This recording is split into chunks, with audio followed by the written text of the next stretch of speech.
Menteri Sosial telah mengumumkan secara resmi pada tanggal 28 Mei 2025 bahwa penyaluran serentak Bansos triwulan kedua sudah dimulai secara bertahap.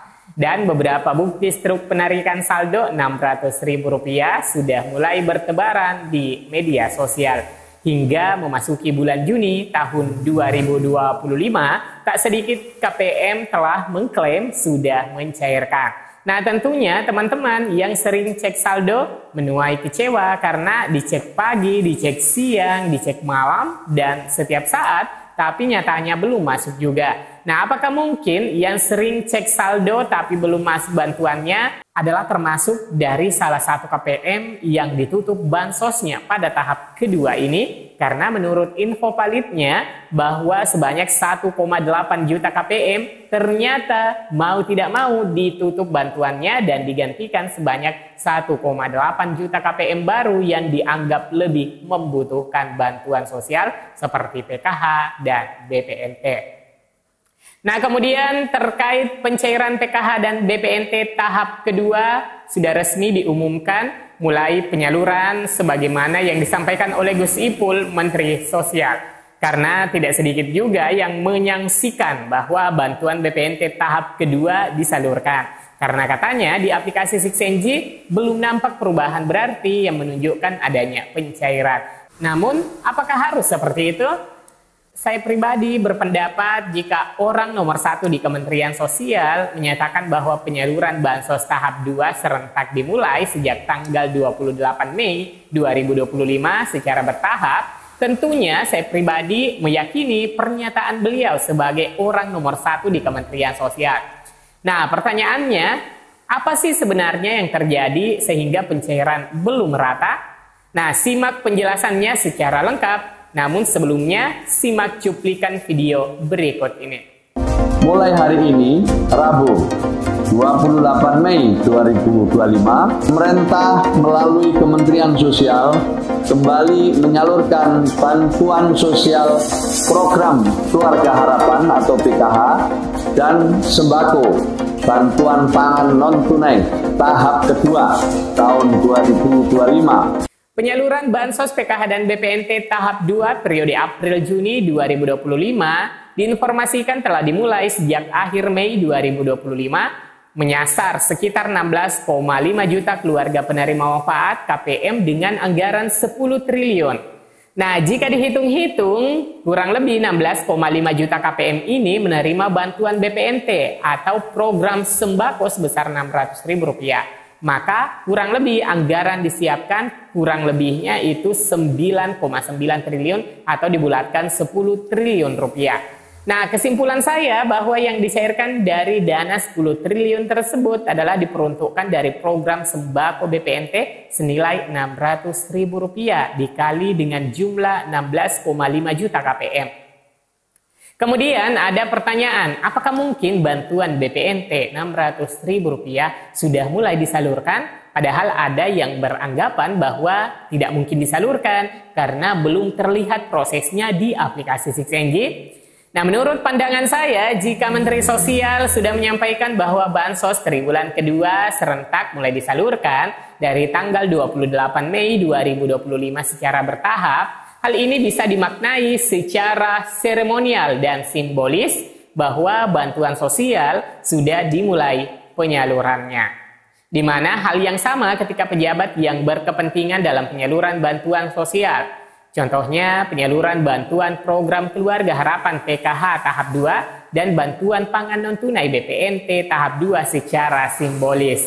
Berarti penyerahan bantuan tersebut dilakukan melalui acara seremonial yang bersifat formal untuk menandai dimulainya atau pelaksanaan tahap kedua dari program bantuan sosial tersebut. Maknanya itu mencakup yang pertama penanda resmi. Acara simbolis ini menandakan bahwa tahap kedua penyaluran PKH dan BPNT telah resmi dimulai. Biasanya dihadiri oleh pejabat pemerintah seperti dari Kementerian Sosial atau pemerintah daerah untuk menegaskan komitmen terhadap program ini dan disiarkan dan diberitakan di media informasi. Kemudian untuk makna yang kedua sebagai representasi proses. Penyerahan dilakukan kepada sejumlah kecil penerima sebagai perwakilan, sementara distribusi penuh kepada seluruh penerima dilakukan secara bertahap melalui mekanisme validasi dan proses administrasi yang telah ditetapkan. Kemudian makna yang ketiga, simbolis, dimaknai sebagai publisitas dan transparansi. Nah, acara ini penyerahan simbolis sering dipublikasikan untuk menunjukkan transparansi dalam penyaluran bantuan sekaligus memberikan informasi kepada masyarakat bahwa bantuan tahap kedua sedang dilaksanakan. Kemudian untuk makna yang keempat adalah simbol dukungan, menunjukkan dukungan pemerintah kepada keluarga prasejahtera untuk PKH dan kebutuhan pangan untuk BPNT, sekaligus memberikan harapan bahwa bantuan ini akan membantu meningkatkan kesejahteraan penerima sebagaimana tujuan dari program bantuan sosial itu sendiri. Kemudian ada komentar sekaligus pertanyaan. Kenapa sudah diumumkan penyaluran serentak PKH dan BPNT secara bertahap telah dimulai sejak tanggal 28 Mei, namun update-nya belum terlihat di Siksenji? Nah, menurut pendapatku, mohon maaf jika salah ya teman-teman, mohon dikoreksi. Nah, sebagaimana yang saya jelaskan tadi, penyerahan bantuan secara simbolis tidak harus menunggu update yang ada di Siksenji. Namun tentunya ini dipastikan bahwa KPM yang menerima bantuan tentunya dianggap layak sesuai persyaratan dan tentunya layak secara administrasi. Update di Siksenji bisa jadi belakangan muncul bersamaan dengan KPM lainnya secara reguler. Di sini perlu diketahui juga bahwa aplikasi Siksenji itu bisa diakses oleh orang-orang atau kelompok tertentu dengan masing-masing level tingkatan yang memiliki hak akses yang berbeda. Misalnya, pada aplikasi akun Siksenji Operator Desa yang bisa mengakses pengusulan, penyanggahan maupun pembaharuan data KPM yang ada di desanya. Tentu juga ini berbeda dengan akun Siksenji yang digunakan oleh pendamping sosial yang digunakan untuk memonitoring proses penyaluran bantuan sosial di wilayah kecamatannya. Akun Siksenji pendamping ini memiliki keterbatasan dan hanya digunakan untuk keperluan monitoring dan pendampingan sosial, bukan pengelolaan data teknis. Namun, berbeda juga dengan aplikasi Siksenji yang digunakan oleh operator dinas sosial yang diakses oleh supervisor. Aksesnya lebih luas dibandingkan yang digunakan oleh operator desa maupun yang digunakan oleh pendamping sosial.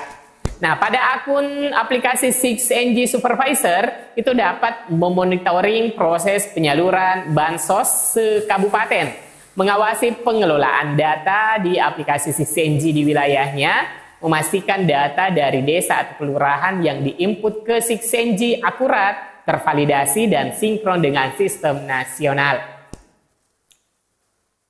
Pada akun Siksenji Kabupaten Kota juga bisa digunakan untuk melaporkan data ke tingkat provinsi atau pusat Kementerian Sosial untuk keperluan pengambilan kebijakan dan penyaluran bansos.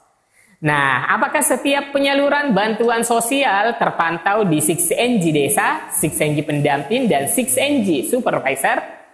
Nah, mungkin idealnya setiap penyaluran bantuan sosial dapat dimonitoring. Namun, bila dikatakan mestikah, jawabannya tidak. Siksenji sebagai alat monitoring itu digunakan untuk memantau data penyaluran bantuan sosial.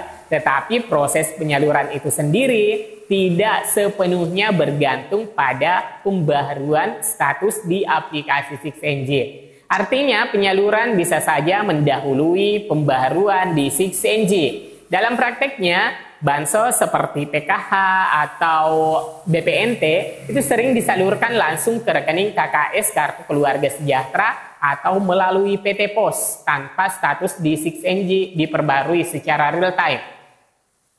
Disclaimer ya teman-teman, di aplikasi pendamping yang biasanya saya akses saat ini sejauh pengamatan kami, data DTSCN yang notabene digunakan dalam penyaluran bantuan sosial PKH dan BPNT tahap kedua belum terintegrasi di akun pendamping di daerah dampingan saya. Nah, tentunya berbeda-beda update di setiap daerah. Nah, teman-teman, Mungkin seperti itu ya untuk informasi kali ini. Mohon maaf jika ada yang salah dari penjelasannya. Sampai jumpa di video selanjutnya. Wassalamualaikum warahmatullahi wabarakatuh.